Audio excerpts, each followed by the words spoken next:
prediksi kita yang kemarin di Laos baru kejadian sekarang. Dan akhirnya Indonesia Ketuker bisa ya? membuka gembok gol yang kemarin belum terjadi dan bikin banyak yang gregetan. Mana nih golnya gitu ya. Tapi apakah gol 5-0 ini sudah menjadi modal yang baik Bung Yuke untuk nanti akan menghadapi Korea Selatan? Ya kita berdoa mudah-mudahan ya ini bisa menjadi penebus rasa penasaran kita dalam produktivitas. Walaupun memang ini belum bisa jadi ukuran kita bisa menandingi Korea, melihat dari aspek bagaimana sekarang Korea tentu juga punya keinginan mereka revenge juga ya dari kita karena di U23 kemarin mereka dikalahkan adu penalti sama kita dan sekarang mereka tidak berubah walaupun pemainnya berubah tapi cara mainnya, mentalitas mereka Korea tetap Korea dan kita lihat mereka sudah 12 gol clean sheet dari 2 pertandingan. Sementara kita sekarang masih dalam proses pencarian dan ini kita mulai baru menemukan ritme yang kita inginkan. Meski ada sedikit spekulasi sebenarnya di babak pertama kita melakukan perubahan yang sangat drastis 6 pemain ya yang berbeda dibanding starter di pertandingan lawan Laos sebelumnya. Tapi yang gue impress sih di babak kedua ya pergantian pemain itu ternyata lebih menghidupkan istilahnya mengalirkan darah segar terus kreativitas. Rafael Strijk bisa akhirnya bikin gol juga gitu ya. Jan Nadine masuk juga dia bikin gol dan bolanya lebih ngalir. Semoga aja nanti lawan Korea kita sudah punya formula perpaduan dari ketika lawan Laos dan sekarang lawan Makau. Kita lihat highlightnya, Bung, ini tadi skemanya kan sebelum kita detail ya. Maksudnya skemanya kan bola-bola umpan dari Frankie Misa tadi yang di babak pertama dilakukan. Tadi Arjuna di gol pertama juga umpan dari dia. Lalu yang kedua Frankie Misa melambungkan bola, akhirnya Arkan bisa mengambil bola muntah. Ini juga tadi ada kesalahan gol ketiga ini ya. Betul, yang dari Rehan Hanan ya. Yes, ini second ball seperti ini yang kemarin di pertandingan lawan Laos itu tidak terlihat. Betul, tidak terjadi. Dan sekarang juga kita banyak sekali umpan-umpan ke belakang pertahanan ya. Umpan-umpan behind the line dari lawan yang itu membuat kita punya kreativitas lebih banyak gitu ya. Ini juga bagaimana Rafael Strijk ya, yang akhirnya dia bisa, ini umpannya juga luar biasa. Itu juga nggak lepas dari pergerakan Rafael Strijk, kemudian datang supportnya. Jadi passing supportnya ada gitu. Kalau sebelumnya kan dia pertandingan kemarin kan Rafael Strijk sendirian terus ya, berusaha gitu karena nggak ada teman yang dekat gitu. Sekarang Jan Nadine tahu bahwa Rafael Strijk butuh bantuan, dia datang dan dia sangat precise ke far post ya. Ini gol indah. Dan Zanadin terima bola, dia ngelihat gawang langsung mengambil keputusan. Betul. Nggak bingung dia. Ini 2 kali tadi Buffon kalau kita lihat di sisi kanan melakukan true pass. Ini true pass kedua ya dengan skema game open play yang akhirnya dilakukan oleh timnas kita, Bung Yuke. Iya, luar biasa ya. Itu umpan yang memang dibutuhkan oleh Rafael Strijk dari kemarin sebetulnya kan. Baru kelihatan di laga ini. Ini juga proses gol awal ya, bunuh diri. Nggak lepas dari crossing yang diberikan oleh Rahmat Arjuna ya. Dan ini yang tadi sempat ngomong sama Gina, bisik-bisik ini kemarin belajarnya memang begini mereka. Jadi ketika gagal. Kita lihat hari ini banyak yang terjadi seperti ini ya memang skemanya mereka diminta seperti ini ternyata gitu kan hari ini. Tapi kan Bung Yuke udah ngelihat ada perbedaan nih dari kita berhadapan dengan Laos sampai dengan hari ini kita udah ada improving lah dengan menghadapi Makau walaupun Makau cenderung lebih mudah dibanding Laos kemarin. Tapi modal apa yang harus banget kita pertahankan dari 2 match ini untuk menjadi ke Korsel? Ya, intensitas, kemudian juga finishing tetap menurut aku sih tetap itu harus jadi fokus karena mereka sekarang bisa bikin 5 gol ya karena lawannya kan. Tapi nanti lawan Korea pasti agak berbeda. Jadi tetap kita harus pertajam lagi soalnya banyak juga peluang-peluang emas kita yang nggak juga jadi gol ya. Tadi bagaimana tendangan dari Rehan Hanan, kemudian juga Hoki Staraka masih bentur. Masih mentok, itu yang mesti tetap dipertajam. Kemudian disiplin juga, karena lawan Korea pasti kita nggak bisa bermain seleluasa ketika kita lawan Laos ataupun juga lawan Makau. Yang ada kita yang ditekan malah. Dan menurut gue itu malah sebenarnya opportunity buat kita. Karena dengan begitu banyak rongga yang sebenarnya kita bisa manfaati dengan kecepatan pemain kita gitu.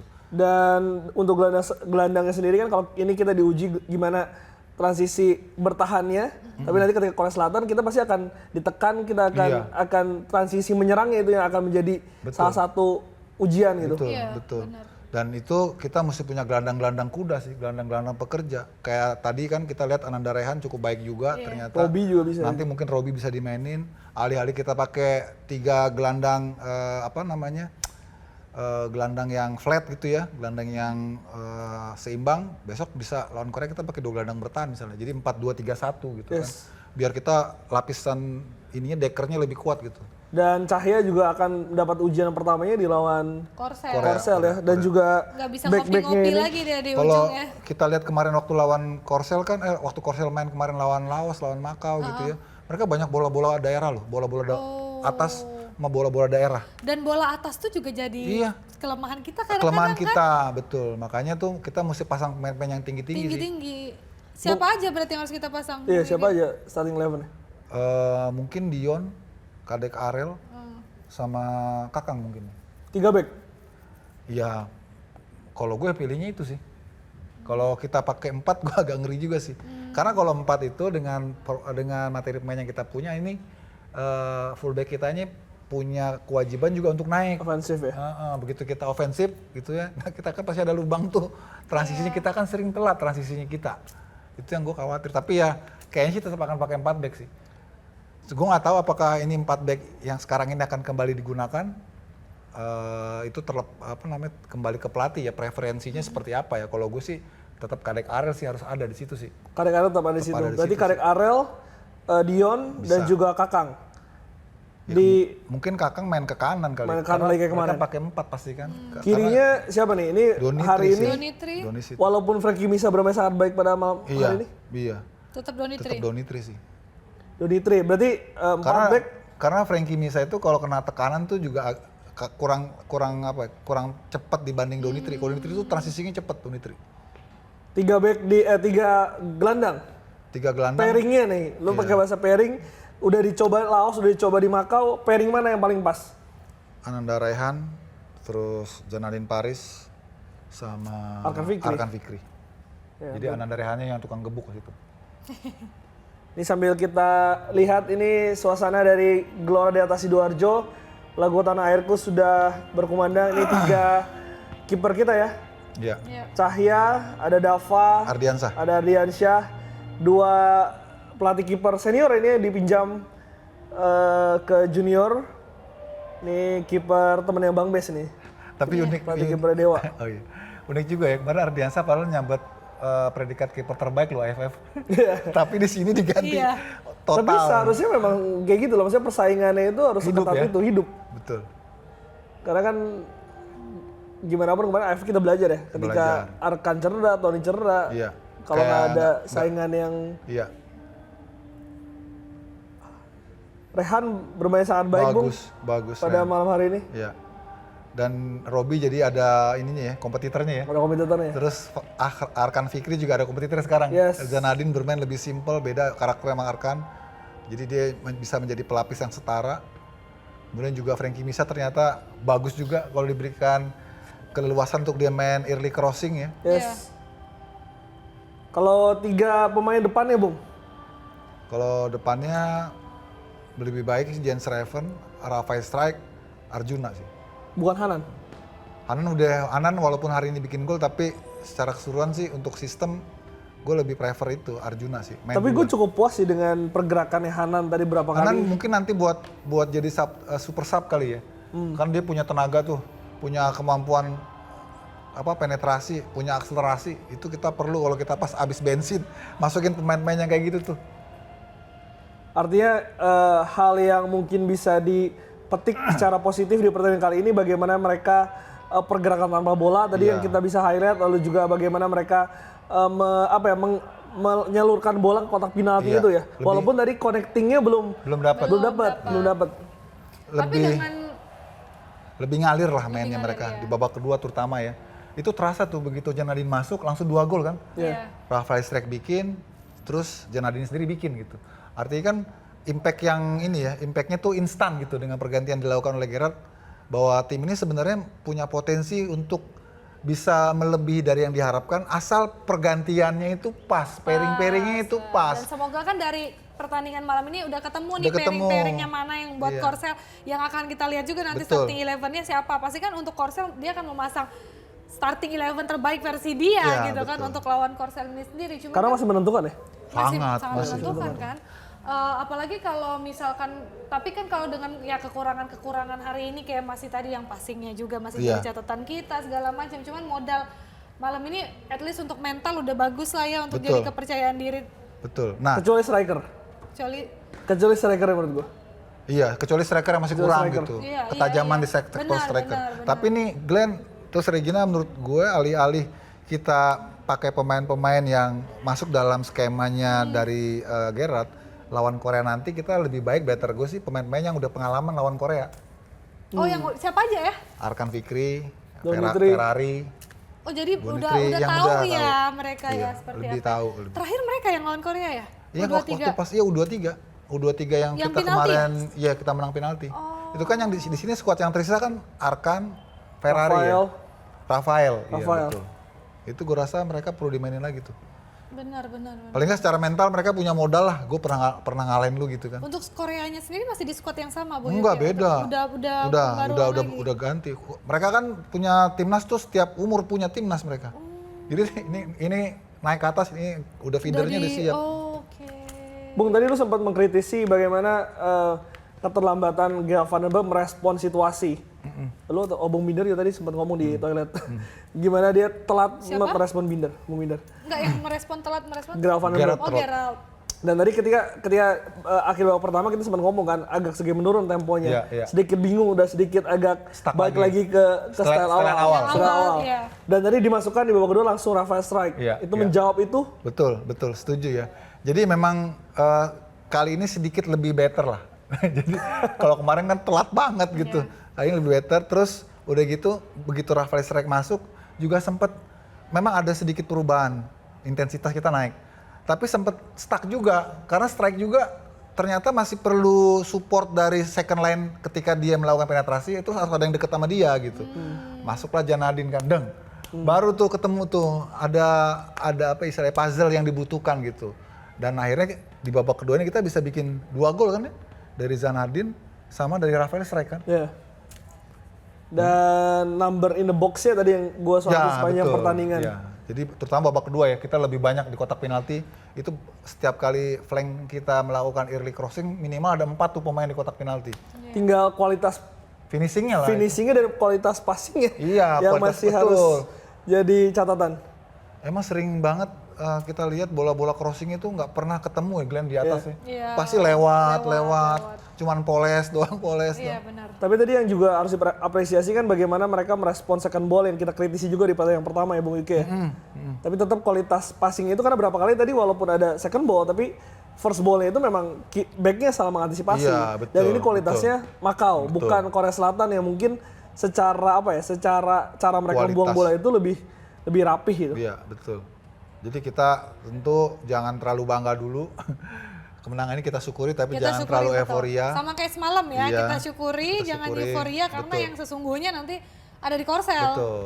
Sama kayak senior juga yang sungguhnya nanti lah ada di Libanon. Lebanon, Iya. betul. Kita akan lihat seperti apa. Nah, ini ujian yang menarik ditunggu ya, racikan ini lawan Korea seperti apa nih Glenn? Kan nih Gerrard nih ketika di Piala AFF kemarin juga dia banyak melakukan pergantian-pergantian yang kita juga kaget-kaget, kok dia gitu ya. di kualifikasi Piala Asia U23 ini juga kita kaget-kaget nih. Itu ada 6 pergantiannya Glenn nih. Apa lagi nih dia bikin Benar, gitu kan? benar. Nah, mungkin nanti pas lawan Korea bisa beda lagi nih. Iya. Patternnya nih. Ajaib memang. Ini pasti kan akan rame ya, akan mengkritisi gimana hoki diberi kesempatan tapi belum bisa mencetak gol. Lu melihatnya memang apakah karena tidak pas dengan skema permainan, kualitas atau memang sistem supportnya yang tidak mendukung dia sebagai striker tunggal? Ya sebenarnya ini lebih kepada hokinya ya. Sorry to say gitu, dia harus juga evaluasi ya, koreksi diri dia sendiri gitu. Bagaimana dia bisa mengatasi deadlock ini. Karena sebenarnya pelatih udah memberikan dia kesempatan lebih dari cukup menurut gua. Pertandingan kemarin dia dimainin sebagai pemain pengganti tapi juga nggak works gitu Yes. ya. Dan sekarang dia diberikan kesempatan sebagai starter bahkan panjang ya. Sampai menit keberapa tadi dia? Full match deh. Iya, tapi juga nggak works juga, bukannya tanpa supply juga, karena banyak juga bola-bola yang dia miss juga. Betul. Itu gue kira lebih ke dianya sekarang, bagaimana dia harus bisa membuktikan dia bisa cepat kembali, dia bisa bisa cepat balik lagi gitu ya. Kalau dia ingin bisa diperhitungkan gitu untuk timnas berikutnya ya, karena posisi dia kalau seperti ini terus pasti akan sulit ya untuk bisa bertahan gitu. Gimana dengan Jens Raven? Jens Raven kita masih bisa kita masih punya ruang buat dia improve.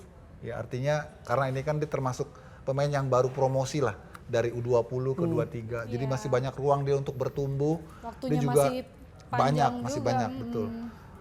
Kalau hoki udah waktunya sangat udah cukup buat dia ya. Karena dari sejak dulu ya, dia sejak dari Garuda Select, terus timnas U19, terus U23 dia udah seharusnya levelnya lebih tinggi harusnya dia. Statistik 73%, Jauh ya. 19 shoot, 11 on target. Nah ini nih, sementara ya posisi Indonesia ada di nomor 2, 1 Korsel, Laos, baru Makau. Iya. Kita harus wajib menang di pertandingan terakhir ya gini ya, jadi akan menentukan hari Selasa akan rame. Betul. Tapi seru juga buat kita, jadi reactionnya hidup. Kalau misalkan udah menentukan, Walaupun deg-degan rame. sih, gue yakin Senin Selasa kita akan sangat deg-degan Yes. sekali karena memang ini lawan sesungguhnya ada Lebanon dan juga ada Korsel. Tapi pastikan ya teman-teman Senin Selasa kita akan non-stop live reaction, terus update juga keseruan-keseruannya. Dan ya harapan kita pastinya dua-duanya menang ya, tim baik senior maupun U23 ya. Yes, hari Senin kita akan reaction mulai pada pukul 19.30 Indonesia melawan Lebanon. Oh akan jamnya ada 20.30 lagi berarti? 20.30. Oke. Regina tuh emang agak cerewet soal jadwal, ya harus dipastikan di sini. Jadi ada Regina lagi, nanti ada Om Yuke di Selasa ya? Selasa. Om Yuke di Selasa. Senin di sebelah, tapi nonton di sini. Ada Om Sabto nanti hari Senin sama Bang Jerry yang akan pertama kali debut di Liputan Sport. Dan juga nanti Selasa ada Om Yuke dan juga Om Sabto yang akan kembali dipertemukan di Liputan Sport. Abang-abangan kita nih, om-oman kita, om-oman bukan abang Om-om lagi. kita. Om-om kita ini. Om-om kita. Jadi kita nantikan hari Senin dan Selasa ya teman-teman, jangan lupa pastikan nontonnya hanya di live reactionnya di Liputan SCTV di YouTube dan juga di video nontonnya nanti di SCTV. Terima kasih buat yang udah gabung sama kita dari awal. Thank you Bung Yuke untuk Sama-sama, analisa dan ngobrol Thank you, Bung serunya Yuke. hari ini. Sama-sama Glenn. Sampai ketemu lagi di hari Senin. Bye semuanya.